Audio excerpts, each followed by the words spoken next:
exceso. Y cada vez la vemos así, en media que amonada, pero con sus líneas establecidas, uno va y le da, como diría a Eric Clapton, I shot the cherry, mete su disparo eh, político cultural. Rosy, no sé el apellido, Saldívar. Saldivia. Ah, Saldivia Brachi. Brachi. Quiere decir que ya ella, ya de entrada, una mujer latinoamericana, esbelta, rubia, tú no la has dejado hablar. Si ella te dice, yo me llamo Rosy Saldivia Brachi, ya tú sabes que te tienes que enfrentar a una latinoamericana, argentina, uruguaya o venezolana que es de origen italiano y son insoportables porque siempre miran por la estética física, siempre te van a sacar un abuelo italiano. Y eso es una jodienda tremenda. No como los míos son más arrabaleros, los míos son del norte de España, y ahí todo el mundo tiene un abuelo español. Un blanquito latinoamericano tiene un abuelo español, pero estos italianos son más poquitos, ¿no? Son más. Rosy, ya no voy a hablar más. No, yo soy mezclada. Los Saldivia son españoles. Español, claro, tú estás en el barrio. Y Brachi italiano. Tú eres venezolana. Venezolana. Ok, mi amor. Cuéntame un poquito. Tú eres, según me ponen aquí, eres máster en neurociencia. Neurociencia. Ok, yo te digo, yo soy un desconocedor del mundo ese de la neurociencia. Tiene que ver con el estudio de la mente. De la mente. El estudio del comportamiento de las neuronas. De cómo Por ejemplo, ahora mismo me has hecho un análisis. Tú estás mirando y tú no sabes a quién te vas a enfrentar. Te estás enfrentando ahí medio tiempo con una camisita bonita, que es para que se la ponga a mi hijo, pero yo se la robo. Y entonces ya hiciste un análisis. No, me has hecho reír desde que me senté. Así pero que has hecho, lo divertido. Pero has hecho un análisis profundo. Sí, total.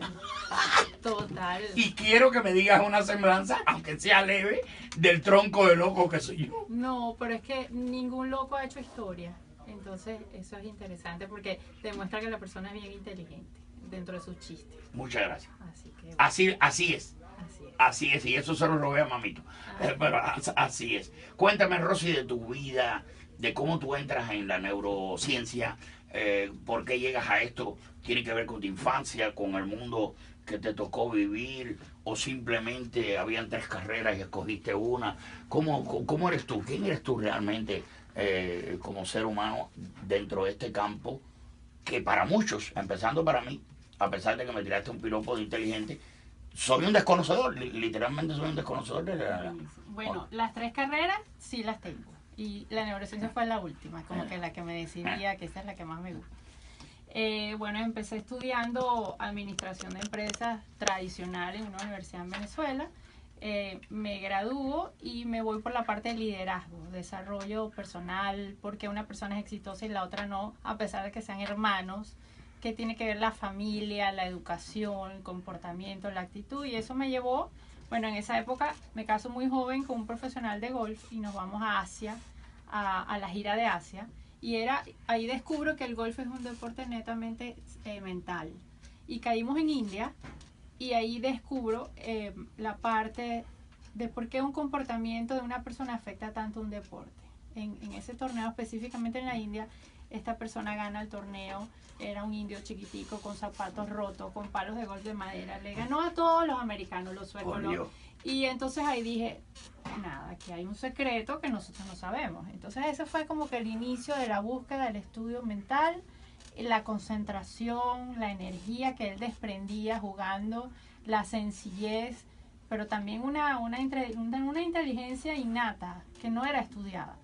Y bueno, cuando yo vivía en esa época en Orlando, aquí en Estados Unidos, y me pongo a estudiar eso de la mente, y caigo en lo que es el coaching, entrenamiento mental para deportistas, y bueno, desarrollo toda una carrera. Ya yo estaba graduada en administración de empresas, y la primera fase de mi estudio fue ingeniería de sistemas, pero a mí no me gustaba tanto número y computadora, entonces eso de las redes me gustaba, pero no entendía. Bueno, para resumir, eso fue lo que me llevó a estudiar la mente, hasta que sucede un episodio familiar.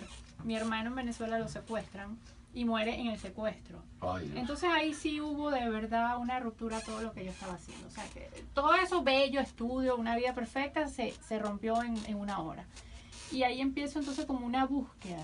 de una trascendencia, no solo espiritual, sino del ser humano. O sea, ¿quién era tu hermano? ¿Era un muchacho simple? ¿Era un tipo normal? No, él era un estudiante. ¿Brillante? Brillante, Okay. Comunicador social, trabajaba en un programa de radio, escribía en un periódico famoso en Venezuela. Total que hubo una cosa extraña ahí con su muerte. No sé si él había descubierto algo. Tú sabes, en esos medios noticieros siempre hay algo oculto, ¿no? Bueno, ese hecho me llevó a mí a esa trascendencia, a estudiar más la mente, el comportamiento y por qué las personas cambian de actitud de un momento a otro. Tú comenzaste el programa hablando de este deportista, ¿verdad? Que se cambia de sexo. Y la neurociencia me ha llevado a descubrir cómo el bebé en el vientre materno empieza a experimentar de la madre toda la parte emocional. O sea, lo que la mamá está sintiendo, el bebé lo recibe directamente en el vientre.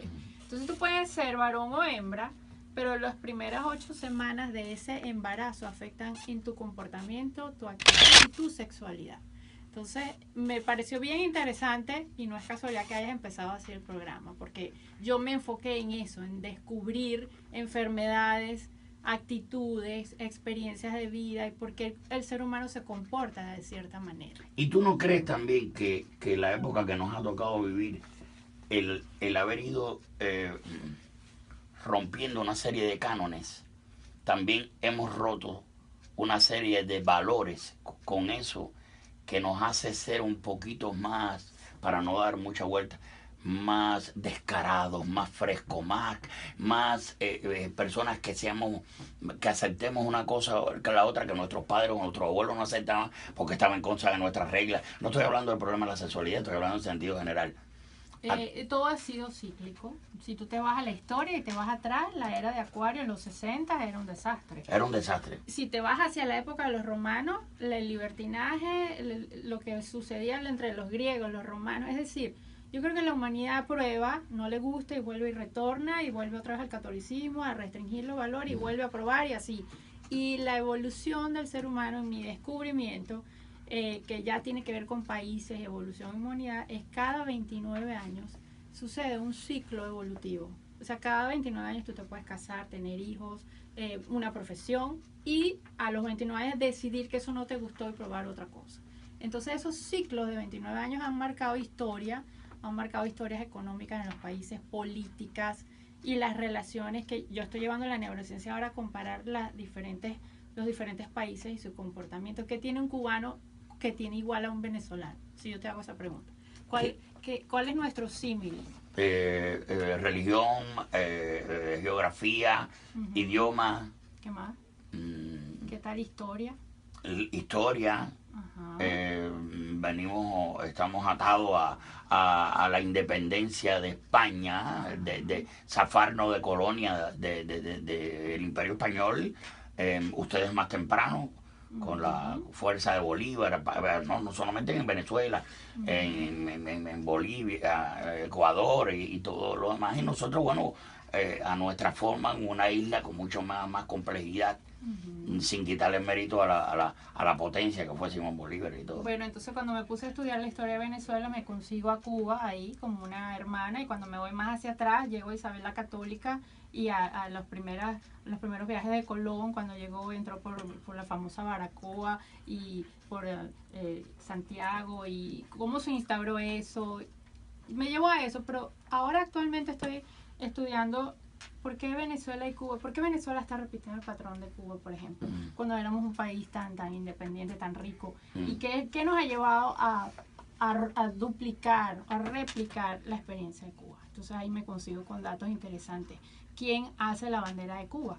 ¿Quién la originó? Es lo que yo le pregunto a los oyentes cubanos que están escuchando este programa. Narciso López. Exacto. ¿Y de dónde era Narciso López? De Venezuela. Venezolano. Entonces, y también, bueno, una de las cosas más grandes de nuestro país es Maceo. Antonio Maceo. Los Maceos. Y el papá de Antonio Maceo. Venezolano. Entonces, sí. Entonces cuando nosotros tenemos cubanos en este momento en Venezuela, los venezolanos están rechazando a estos cubanos que están llegando, o los cubanos no les importa qué está pasando en Venezuela, tú dices, detente. Esto se está repitiendo de algo en el pasado que no se sanó. Entonces la neurociencia lo que te hace es, ve hacia el origen, porque yo trabajo hasta 7 generaciones a nivel genético. ¿Qué estás trayendo tú en tu ADN? De los españoles, de los cubanos, de los taínos, los araucanos, que son nuestros mismos indios, Caribe, de la costa. Y somos todos lo mismo, somos todos hermanos. Simplemente geográficamente nos dividieron. Entonces ahí cuando tú te separas de un hermano y peleaste y más nunca le hablaste, ahí tú estás generando un ciclo de 29